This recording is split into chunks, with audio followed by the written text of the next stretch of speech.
মন্দিরে গেলেই আমরা দেখি এক অদ্ভুত আকৃতির পাথর। না আছে হাত, না আছে পা, না আছে মুখ, তবুও কোটি কোটি মানুষ মাথা নত করে সেই শিবলিঙ্গের সামনে। কিন্তু কখনো কি ভেবেছেন ভগবান শিবকে কেন এই লিঙ্গরূপে পূজা করা হয়? শিবলিঙ্গ কি শুধু একটি পাথর, নাকি এর পিছনে লুকিয়ে আছে মহাবিশ্বের সবচেয়ে গভীর রহস্য? আজকের এই ভিডিওতে আমরা জানব শিবলিঙ্গের প্রকৃত অর্থ, এর পৌরাণিক ইতিহাস এবং সেই ভয়ঙ্কর রহস্য যা জানলে আপনার দৃষ্টিভঙ্গি বদলে যাবে। অধ্যায় 1, লিঙ্গ শব্দের প্রকৃত অর্থ কী? অনেকেই লিঙ্গ শব্দের ভুল অর্থ বোঝেন, কিন্তু শাস্ত্রে লিঙ্গ মানে হলো চিহ্ন বা প্রতীক। অর্থাৎ শিবলিঙ্গ মানে হচ্ছে ভগবান শিবের অনন্ত শক্তির প্রতীক। শিব পুরাণে বলা হয়েছে, যেখানে সৃষ্টি শেষ হয় সেখানে সময় থেমে যায়, যেখানে রূপ নেই, আকার নেই, সেইখানেই শিবের অবস্থান। এই কারণেই শিবকে মানুষের মতো মূর্তিতে নয়, বরং নিরাকার শক্তির প্রতীক হিসেবে লিঙ্গরূপে পূজা করা হয়। অধ্যায় 2, ব্রহ্মা ও বিষ্ণুর অহংকারের কাহিনী। এক সময় ব্রহ্মা ও বিষ্ণুর মধ্যে তর্ক শুরু হয়। ব্রহ্মা বলেন, আমি সৃষ্টিকর্তা, তাই আমি সর্বশ্রেষ্ঠ। বিষ্ণু বলেন, আমি পালনকর্তা, তাই আমি বড়। তখন হঠাৎ আকাশ ফুঁড়ে বেরিয়ে আসে এক বিশাল অগ্নিস্তম্ভ। তার শুরু নেই, শেষ নেই, উপর নিচে কোথাও সীমা নেই। ব্রহ্মা হংস রূপ নিয়ে উপরে গেলেন, বিষ্ণু বরাহ রূপ নিয়ে নিচে গেলেন। হাজার হাজার বছর খুঁজেও তারা সেই অগ্নিস্তম্ভের শেষ খুঁজে পেলেন না। তখন সেই অসীম জ্যোতির মধ্যে থেকে প্রকাশ পেলেন ভগবান শিব। তিনি বললেন, আমি আদি, আমি অনন্ত, আমি সেই অনন্ত শক্তি যাকে কেউ মাপতে পারে না। এই অসীম জ্যোতি স্তম্ভই পরে জ্যোতির্লিঙ্গ নামে পরিচিত হয়। অধ্যায় 3, শিবলিঙ্গ আসলে কি বোঝায়? শিবলিঙ্গের 3টি অংশ রয়েছে। উপরের গোলাকার অংশ, এটি শিবের অনন্ত চেতনার প্রতীক। নিচের অংশ বা যোনিপীঠ, এটি মা শক্তির প্রতীক।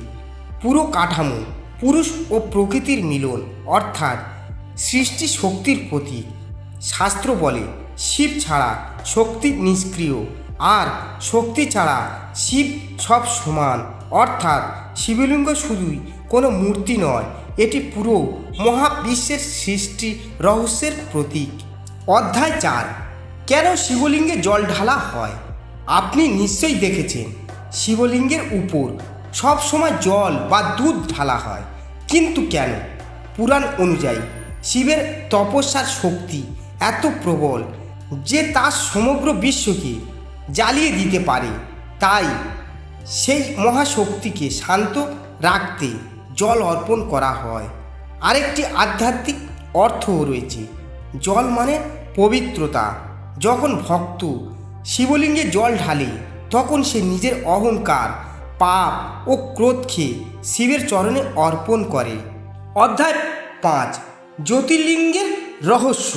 ভারতে রয়েছে 12টি বিখ্যাত জ্যোতির্লিঙ্গ। তার মধ্যে রয়েছে কাশী বিশ্বনাথ মন্দির, কেদারনাথ মন্দির, সোমনাথ মন্দির, মহাকালেশ্বর জ্যোতির্লিঙ্গ।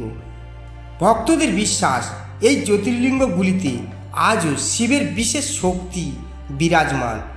অনেকে বলেন, এই স্থানগুলিতে প্রবেশ করলে এক অদ্ভুত শান্তি অনুভব হয়। অধ্যায় 6, শিবলিঙ্গ নিয়ে ভুল ধারণা। বর্তমান যুগে অনেক মানুষ শিবলিঙ্গের আধ্যাত্মিক অর্থ না জেনে ভুল ব্যাখ্যা করে, কিন্তু শাস্ত্র অনুযায়ী শিবলিঙ্গ কোনো সাধারণ বস্তু নয়। এটি হচ্ছে অনন্ত শক্তির প্রতীক, সৃষ্টি ও ধ্বংসের প্রতীক, ব্রহ্মাণ্ডের কেন্দ্রবিন্দু, আত্মার জাগরণের প্রতীক। যে ব্যক্তি ভক্তি ভরে শিবলিঙ্গের পূজা করে, তার মন ধীরে ধীরে শান্ত হয়, বলে বিশ্বাস করা হয়। অধ্যায় 7, শিবলিঙ্গের গভীর আধ্যাত্মিক শিক্ষা।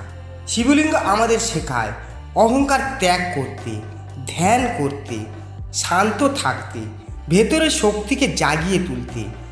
শিব মানে কল্যাণ, আর শিবলিঙ্গ মানে সেই কল্যাণ শক্তির প্রতীক।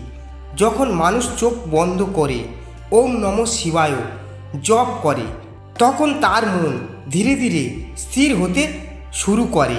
শিবলিঙ্গ কোনো রহস্যময় পাথর নয়, এটি হলো অনন্ত ব্রহ্মাণ্ডের প্রতীক, যেখানে সৃষ্টি আছে, ধ্বংস আছে, আবার নতুন জীবনের সূচনাও আছে।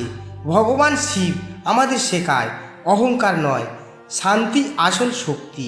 তাই আজ থেকে যখনই শিবলিঙ্গ দেখবেন, তখন শুধু একটি মূর্তি নয়, দেখবেন সমগ্র মহাবিশ্বের অনন্ত শক্তিকে। ভিডিওটি ভালো লাগলে অবশ্যই লাইক করবেন, শেয়ার করবেন আপনার বন্ধুদের সঙ্গে এবং সাবস্ক্রাইব করবেন মুক্তিবাণী চ্যানেলকে। কমেন্টে লিখুন হর হর মহাদেব।